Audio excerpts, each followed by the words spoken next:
Lalo na no, as a content creator o isa ka sa mga public personality, mahirap yan, B. Bawat kibot mo, yung tipong pagkukutkot mo ng puwet, yung pagkukulangot mo, lahat ng tao may resibo dahil sa'yo. Pero ang pinakamahalaga, yun nga, whether ikaw yung klase ng tao o kabisyo na mahilig mang flex ng jowa, o ikaw yung klase ng kabisyo na okay lang o trip mong low-key lang ang inyong relationship, okay lang yan. Ang mahalaga, at the end of the day, ay meron kayong connection, meron kayong communication, kasi nga naniniwala ako sa kasabihan na introvert man siya sa totoong buhay.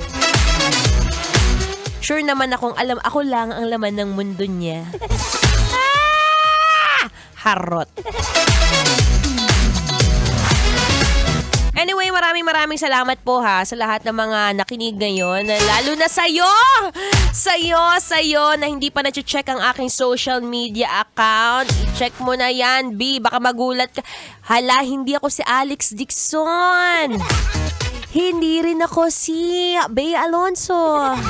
Ala, hindi nga. Marian Rivera, hindi. Gigi Delan, hindi. Mara Tonee po ang inyong lingkod. It's Maratonee. Kung saan pag-uusapan natin mga iba't ibang trip sa buhay. Whether sound trip, road trip, at kagaya ngayon, love trip. Usapang healthy relationship. Diba? I got you, baby. So, yan, 3 to 6 p.m. po ang program natin.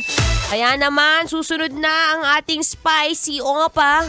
Walang iba kundi si Kim Chino. Kaya naman, tutok ka lang, kabisyo, ha? Here's another feel-good music. Ngayong Feel-Good Thursday. Kailangan pa bang i-memorize yan? Makasama ka. Basic. Ganto na